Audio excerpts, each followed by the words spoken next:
What is up, guys? Welcome back to another episode of 1on1 with 1on1Soul. I'm Tyler Petty, lead vocals and keys. I'm Jack Sharstein, the bass player. The bass player. The only one ever. If you ever heard a bass player, he's it. You know other ones. All those weather report records. That was me too. Yeah, that was it. Yeah. Obviously. ABBA records. That was him. Yeah. Yeah. So, anyways, today he's cleared time out of that massive studio schedule to sit down. Let me show him a song that. Yeah, I got about 35 seconds. So But I'm showing him one today. You're all familiar with the band Starship because of anthems such as "We Built This City" and "Sarah." Great songs. But out of the few albums they released, I love their entire catalog. I think it's just great. Freak. Everything Absolute freak. It is great. Well, I say their entire catalog.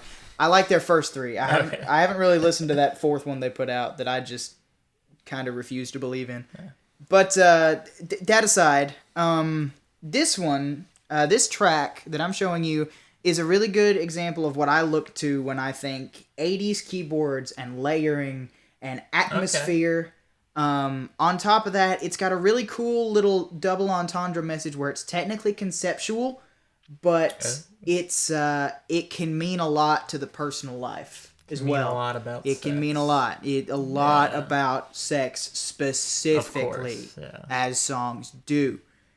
But so this one's a super big inspiration on what I think of when I think of layering and the 80s sound. Not one of their super known cuts, I would say, but a banger nonetheless. So. Okay, well, see, my experience with this band is that it's my mom's least favorite band ever in history. She hates them. Lovely. So I hate them too, just because I've never actually listened to them, and that's the only information I know about them. So we'll see if you can sway.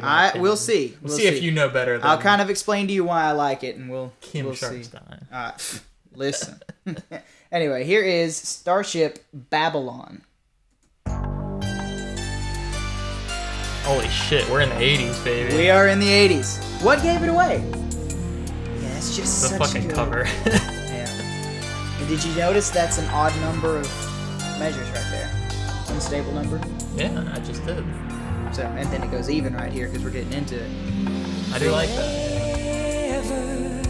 And this is Grace Slick taking lead on this one. They did tend to pass it back and forth, and then on a couple songs on each album, they would do a duet. So, I like flute sound. This is all synthesizing. Oh yeah, it is. They'll say it's you.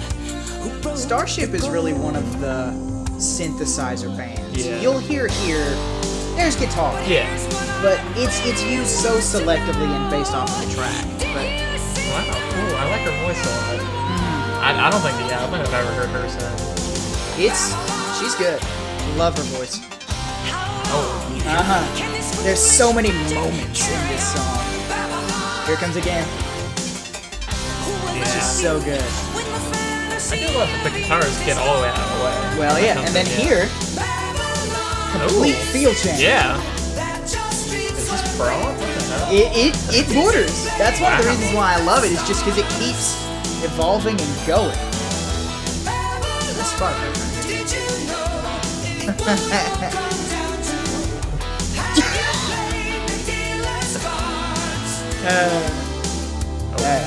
We'll stop right there. What you think? I'm kind of digging it. That field change was awesome. That's why I love this one, is because there's so many parts, there's so many moments, but across all of them, it's like it knows what the mix needs to layer to fill the bottom, the middle, and the top, and then of course it never gets in the way of the vocals either. Yeah, because I think we talked about this before. You can just do so many unique sounds on keys on the synth, and they're really pushing that. It's just bringing all these different elements. Right. What you said, the layering. That's exactly right. It's just very well thought out. I mean, thought out. It's you kind of wonder, did they plan all that out, or did they just keep coming back and be like, oh well, let's add this on top. Needs let's this. Add this on top. Yeah, I know. Exactly. I've tossed that back and forth. Yeah, we've done both of those. So, but I always toss that back and forth in my mind. It's what came first here, and then what was planned. And the guitar, totally just drop completely out to get that key run. Like that's great. That's good stuff. That's good arranging. Yeah, which is something they know I what it needs. Yeah, love. Yeah. Yeah. All right, jumping back in. I don't hate them as much as I was supposed to for my lineage. Yeah. Good. I'm proving there might be some light in Starship after all. It is very typically 80s though, so if you don't like the 80s sound, like especially that tambourine in the background. Oh yeah. But it just adds so well. That was kind of like a little synth bass type sound there for a second. That's cool. Yeah. This is. I like her more aggressive sound.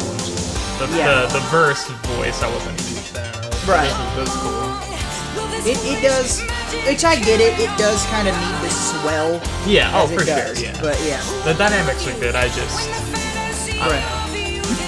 You gotta find something. Well, yeah, exactly. But yeah, this part's such a banger. I love the feel shift because this just comes out of nowhere and it works so well. Ah, nice. Get the guitar a little something there. Yeah. Little additives. And then we're about to come into. From the first part, oh yeah. We're about to come into this really cool section. I really want to think about what you'd think this. Oh, that 80s tone, dude. There's nothing like it. I know. There's a band I'm gonna show you really soon that did a record kind of like based on this 80s sound, and they nailed that sound for the leads. Yeah. For solos, though, such a simple, to me, feature. To me, the coolest part about that solo section was very soulful playing or whatever, but the cool riffing and leading. It's more of a feature. And this awesome we also talked about where the solo section is totally a new thing underneath it. Like it's not just a redux or whatever. Yeah. So really huge fan of that. That's like one of my favorite songwriting things. This song is really packed full of those moments. Of course, it's still that typical, like it's got its format. You know, once you've kind of heard it, you're coming back to it. But and here's the bridge, of course, and we're like at exactly the 3/4 through the song. And, right. Yeah, but no, I really do dig this. Yeah, it is just good writing. Yeah. Very good writing. And of course, we haven't focused on the lyrics, but not at all. No. But I play bass. I can't even read. That's fair. Yeah. Why do I pick a song with lyrics anyway? So yeah. Especially this when she gets loud. Yeah. Like it just you feel the emotion. Oh yeah. Coming into it. God, I can't get enough of that sweeping. Yeah. And the backing vocals sound good too. They really do. Props to those guys. Yeah. Bring that run back. Yeah. So much like ear candy. Yeah. It really is. There's a whole lot of candy moments in this one. And of course, back on this bop part. Yeah. Just so many good licks. Yeah. And it has to fade out, of course, but it was very abrupt fade. It is. Yeah. He's just like, oh. Yeah, I was like, oh. Engineer totally forgot he was supposed to start fading out. Oh, great like, heavens! Shit, man. Yeah. But that was Babylon. Yeah, that's really cool. Like I said, I've been conditioned to just hate the shit out of this band, but I don't at all. No, that's good. Yeah, there's a lot to like in there. Yeah, a lot to look for reference. Too. Yeah. Oh yeah. Like especially with me, because I've kind of gone on and there's certain songs where I'll do I really want to find the Deep Purple Hammond. Yeah. Went and found it. Oh, I really need to figure out how to do this lead line from Yes. Yeah. But then there's other stuff in the 80s like this, these secret hits that were never the main album pushes. Yeah. Where there's just so many creative ventures that you can look for inspiration, and this is certainly one of them for me. No, I'm sure we missed, because we just did it in one or whatever, I'm sure we missed a ton of little ear candy stuff, but because you always do on the first listen, but right. I feel like I heard at least a dozen or so really cool things in there, which is, awesome. And that's something that really excites me about, producing is, thinking about all those different things. Oh, absolutely. You can add in. Yeah. Especially when there's that mystical question of when was this thought to be exactly. added. Yeah. So So you wish you could just be in the studio. To be a fly on the wall for any of my favorite records, I know. Oh, yeah. You'd learn so much. Dream. Yeah, yeah. But no, great pick there. I'm a big fan of that one. Hey, good. So hopefully your mom's watching and she's about to disown you. Yeah, I'm gonna be. My inheritance is getting cut off. Yeah, that's okay. You knew that when you were getting into bass that you were. That's true. Just steady down. The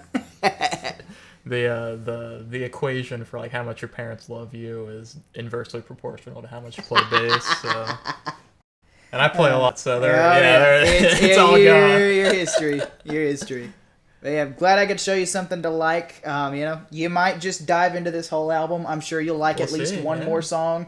They're not all this, I guess, progressive, but they weren't going for it. So you got to give them what you can take. But that will conclude this episode of 1on1 with 1on1Soul. We hope you liked this track as well. I know I love Starship, so whether you're on my side or on Jack's mom's side for Starship, let us know.